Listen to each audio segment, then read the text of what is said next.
ஏற்கனவே ஒத்து உதரவரை கட்டிக்கிட்டு தான் கண் கலங்குறேன். என்ன இந்த ஈர விறகரை வச்சுக்கிட்டு கண் கலங்குறேன்.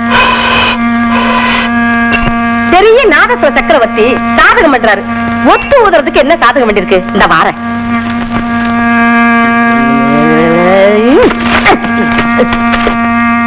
ஐயா கேட்ட கேட்டுக்கு வெஞ்சாமரம் வேற வெஞ்சாமரம். இங்க ஊதுற காத்த வந்து அடுப்புல ஊதுற அடுப்பாவது எரியுமில்ல. ஏண்டி என்ன அடுப்பு ஊதுறவன் நினைச்சியா? நான் சாதகம் பண்ணும்போது இப்படி எல்லாம் பாதகம் பண்ணாதேன்னு உனக்கு எத்தனை தடவை சொல்லி இருக்கிறேன். பொல்லாத சாதகம். நாளைக்கே மேடையில போய் உட்கார்ந்து தோடி கல்யாணி காம்போதின்னு ஆலாபனம் பண்ண போறாரு. ஊதுறது ஒத்து, இதுல என்ன பெருசா கெத்து?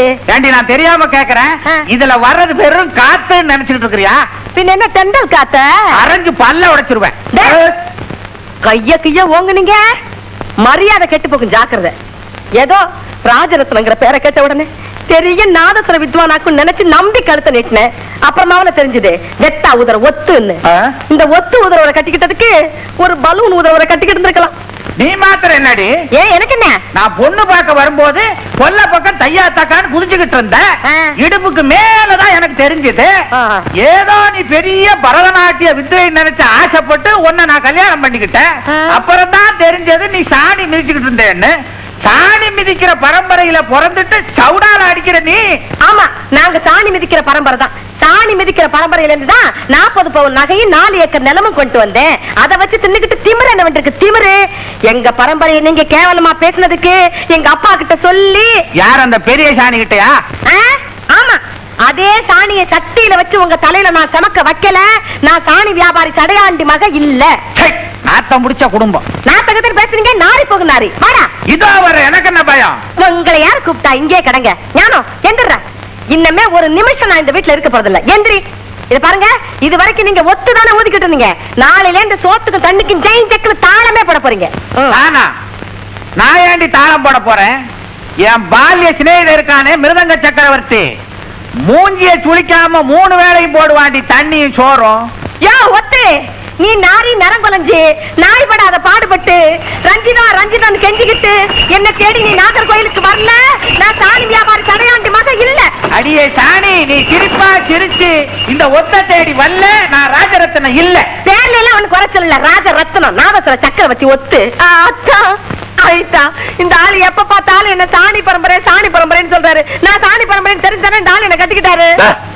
புருஷனை போய் அந்த ஆளு இந்த ஆளு நான் சொல்றேன். அதையாவது சொல்றேன். யாராவது பார்த்தா தப்பா நினைக்க மாட்டாங்க. அது அந்த ஆளு தெரிய மாட்டேங்குது. எப்ப பார்த்தாலும் கைய வாங்குறாரு. நான் கைய வாங்குறதுக்கு எவ்வளவு நேரம் ஆகும்? சக்கரவர்த்தி, நான் கைய வாங்கி பல வருஷம் ஆச்சு. இவ போய் சொல்றா சாணி. பாத்தீங்களா பாத்தீங்களா, உங்க முன்னாடி என்ன சாணின்னு ஒத்து. புருஷன் முன்னாடி சண்டைன்னா வீட்டுக்குள்ள இருக்கணும். குப்பையை கொண்டாந்து வீதியில கொட்ட மாதிரி குடும்ப மானத்தை தெருவில கொட்டது. அது அவகிட்ட சொல்லுங்க சாணி. ஒத்துக்கிட்ட சொல்லுங்க. சாணி கிட்ட சொல்லுங்க. இனிமே 2 பேரும் சண்டை போட்டீங்க. நீ சாணி மிதிக்கணும், இவ ஒத்து ஊத. ஐயோ, வாய் சும்மா இருக்காதே. போய் ஊது போ. சக்கரவர்த்தி சொல்லிட்டாரு, வாய் போய் ஊதுவா. போய் விளையாட.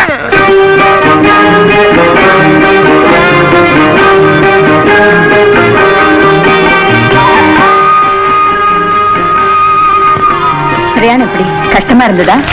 வண்டிதான் ஓடிச்சு, நான் ஓடல. எனக்கு என்ன கஷ்டம்? நீ சௌரியமா இருக்கல. நீங்க இருக்கும்போது எனக்கு என்ன குறை? பதிலுக்கு பதிலா அடிமை கண்ண எங்க? வாசல்ல தான் இருந்தா. எங்கேயாவது விளையாட போயிருப்பான்.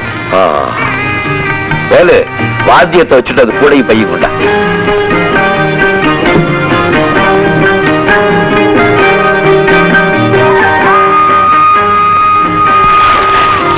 வேலு, ஐயா கொண்ட முடி.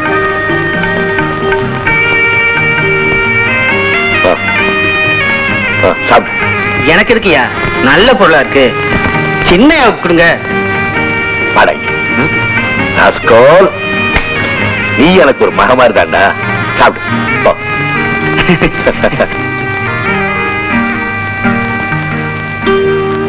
ஆமா, இவ்வளவு நாள் நானும் வெளியூர் போயிட்டு வர்றேன்.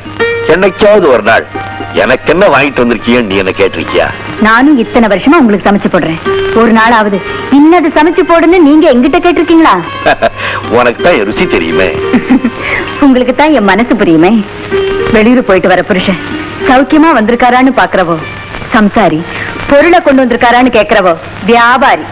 பலே பலே, உன்னுடைய இந்த பொன்னான வார்த்தைக்காக கண்டிப்பா ஒண்ணு கொடுத்தே தீரணும். பக்கத்துல வா. என்ன வாங்க வாங்க.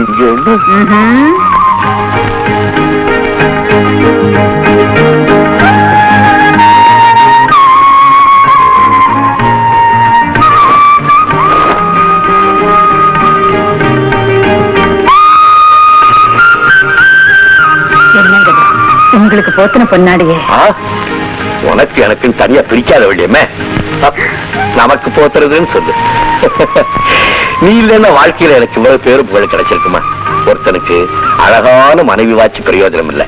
அவளே அருமையான ரசிகா வந்துட்டா ஒரு கலைஞனுக்கு அதை விட என்ன பாக்க வேணும்னு 15 வருஷத்துக்கு முன்னால என்ன ஜெயிக்கணும்னு திட்டம் போட்டு மேடைக்கு வந்தவல்ல நீ. உங்க மேல பொறாமப்பட்ட அத்தனை பாகவதர்கள் ஒண்ணு சேர்ந்து ஒரு பொண்ணை வச்சு உங்களை மட்டும் தட்டும்னு நினைச்சாங்க. நிறைய பணத்தை கொடுத்து எங்க அப்பாவையும் சம்மதிக்க வச்சுட்டாங்க. நானும் உங்களை ஜெயிக்கணுங்கிற முடிவோட தான் மேடைக்கு வந்தேன். ஆனா கடைசியில யாரு ஜெயிச்சது? நான் தான். நீயா? வாழ்க்கை பூரா உங்களையே எனக்கு சொந்தமாக்கிட்டேன்ல. நீ ஆக்கு வேடியாயா, நீ ஆக்கு வேடி, நீ ஆக்கு வேடியா. யாரா பரதேசி? பாத்தியாடி, தாம்பத்தியம்னா இப்படி அந்யோன்யமா இருக்கணும். வீட்டுக்கு வந்த புருஷனை அன்பா ஆசையா எப்படி நடத்தணுங்கிற தங்கச்சி கிட்ட தெரிஞ்சுக்கோ. அவங்க அன்பா ஆசையா வரவேற்கிறாங்கன்னா ஐத்தான் வெளியூர்ல இருந்து வரும்போதெல்லாம் புதுசா நகை, புதுசு புதுசா புடவை, போற இடத்துல இருந்தெல்லாம் பொன்னாடை எல்லாம் வாங்கிட்டு வர்றாங்க. நீ என்ன வாங்கிட்டு வர்ற? பொன்னாடை. பல்ல உடைச்சிருவேன். யார் பல்ல யார் உடைக்கிறது? இப்பதான சண்டை தீர்த்து வச்சுட்டு வந்தேன், மறுபடியும் சண்டை என்ன ஜானி ஜானி? இப்ப எதுக்காக வந்தீங்க? நாங்க வந்த விஷயமே வேறங்க. சொல்லு. உங்க பையன் கண்ணனும் என் பையன் அண்ணனும் இவளாலதான் குழப்பமே. நம்ம 2 பேர் பையன்களும் கோயில கலாட்டா பண்றாங்களா? ஆமாங்க.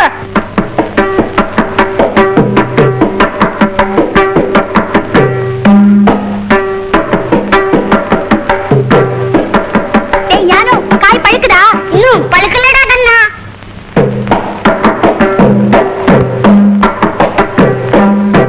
டேய், கொஞ்சமாவது மஞ்சள் நேரம் காட்டுதா? இது பழுக்கிறதுக்குள்ள நான் பழுத்துறோம் போல இருக்குடா. டேய், இன்னும் வேகமா அடிச்சா பழுத்துறேன்டா.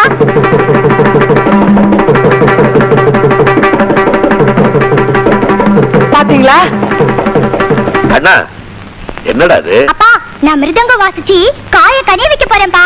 அட மக்கு, காய கனிய வைக்கிறதுக்கு மீன் பிடிக்கிறான்.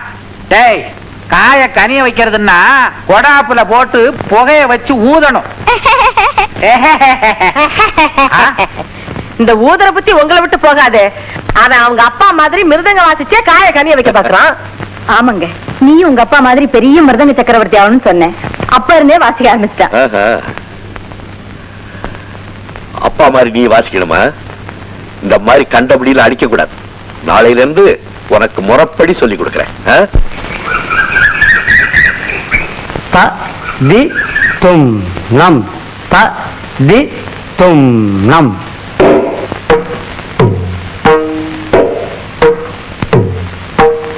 தத்தித்தும் நம், தத்தித்தும் நம், தத்தித்தும் நம், தத்தித்தும் நம். சரியா வாசிடா.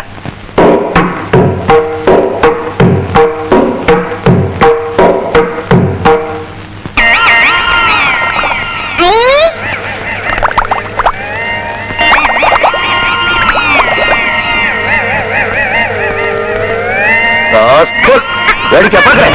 இனிமே மிருதங்க சொல்லி கொடுத்தா அந்த மிருதங்க கடிக்க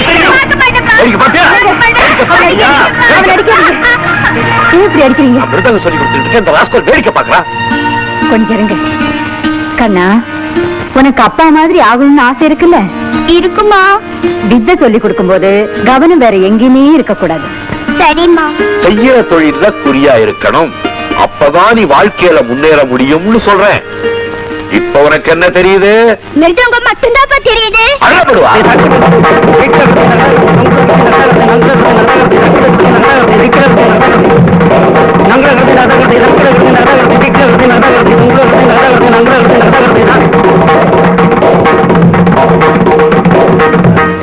வாங்க, வணக்கம், உட்காரு. என்ன விசேஷம்? கச்சேரி சம்பந்தமா பேச வந்திருக்கோம். எங்க சபா வளர்ச்சி நிதிக்காக மெட்ராஸ்ல ஒரு கலை விழா நடத்தலாம்னு இருக்கோம். ரொம்ப சந்தோஷம். அந்த விழாவில உங்க மிருதங்கநாதம் கேட்கணும். ரொம்ப பெருமை, ரொம்ப பெருமை. பாடுறதுக்கு சங்கீத பூஷணம் நீடாமங்கலம் நீலகண்ட பாகவதரை ஏற்பாடு பண்ணிருக்கோம். ஓ, ரொம்ப பெரியவங்க. அவங்களுக்கு நான் வாசிக்கணுங்கிறீங்களா? ஆமாங்க. ஏன், அவங்களுக்கு தான் வழக்கமா வாசிக்கிறதுக்குன்னு சில பேர் இருப்பாங்களே. இருக்காங்க. ஆனா ரசிகரோட ஆசை உங்க மிருதங்க நாதத்தை காதார கேட்கணுங்கிறது தான். உங்க ஆசையை நான் மதிக்கிறேன்.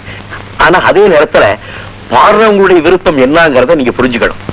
இப்ப கச்சேரின்னு வந்துருச்சுனாக்க எனக்கு திறமை இருக்கு, என்னுடைய திறமையை நான் காட்டுறேன். உடனே ஜனங்க என்ன பண்றாங்க? கை தட்டுறாங்க, மாலை போடுறாங்க. இது பாடுறவங்களுக்கு நம்ம மேல கொஞ்சம் வருத்தம் வந்துருது. அது மட்டும் இல்லாம நீலகண்டண்ணாவுக்கு நான் வகித்த அந்த ஆஸ்தான வித்வான் பதவியை நான் பறிச்சுக்கிட்டனும் என் மேல கொஞ்சம் வருத்தமா இருக்கார். இந்த நேரத்துல நாங்க 2 பேரும் சந்திக்கணுமா? உங்களுக்கு விருப்பம் இல்லைன்னா சங்கீத பூஷணத்தை மாத்தி நாங்க வேற வித்வானை ஏற்பாடு பண்றோம். ஈஸ்வரா, காரியத்தை கெடுத்துக்க போங்க. எரியிற நெருப்புல எண்ணெய் ஊத்துற மாதிரி இருக்குது. தாராளமா நீலகண்டண்ணாவே பாடட்டும். அவரை பத்தி நான் குறை சொல்லல, என்னுடைய நிலைமையை சொன்னேன். உங்க பேரை போட்டதான் லட்சமா வசூலாகும். தயவு செஞ்சு மாட்டேன்னு சொல்லிடாதீங்க. என்னை பொறுத்த வரைக்கும் இது தர்ம சங்கடமான நிலைமை தான்.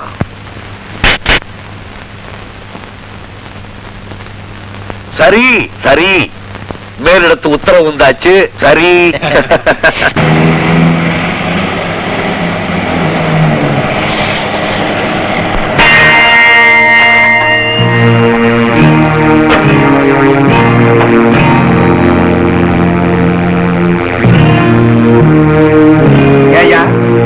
பாட போற பிரதான வித்வான்னா எனக்கு பேனர் இல்ல, என் பேரை வேற கீழே எழுதியிருக்கீங்க.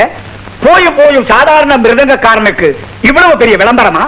சார், உங்க ஊருக்கு அனுப்ப வேண்டாம். மேல எழுதுனா ஊருக்கு போக மாட்டோமா? அது இல்லையா, அவர் படத்தையும் பேரையும் பெருசா போட்டா தான் எங்களுக்கு வசூலாகும், உங்களுக்கும் பணம் கொடுக்க முடியும். அப்படின்னு சுப்பையா உங்ககிட்ட சொல்ல சொன்னானா? நீங்க அவரை ரொம்பவும் தப்பா இட போறீங்க. கெஸ்ட் ஹவுஸ்ல ரெஸ்ட் எடுத்துங்க. பேனருக்கு மாலை போடல, நான் போய் வாங்கிட்டு வந்துடுறேன். வாங்க. பேனரே இவ்வளவு பெருசு, இதுல மாலை வேறையா? எங்க இதுக்கப்புறம் நாம இந்த ஊர்ல இருந்து கச்சேரி பண்ணணுமா? திரும்பி போயிருமே. நாம ஏண்டா திரும்பி போகணும்? இனிமே அந்த சுப்பையனை கச்சேரிக்கே வரவிடாம செய்ய ஒரு திட்டத்தோட தான் வந்திருக்கிறேன். என்னது? கபாலிய வர சொல்லி இருந்தேனே, எங்க அவன்? கபாலி சாமி. கல்லுங்க சரமாரியா பறக்கணும்.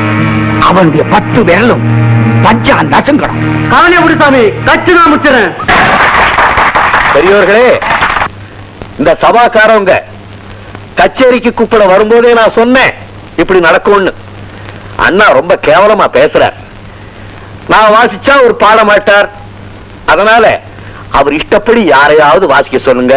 தப்பு என்னுடையதல்ல. நான் வாங்கின பணத்தை திருப்பி கொடுத்துறேன். வரேன்.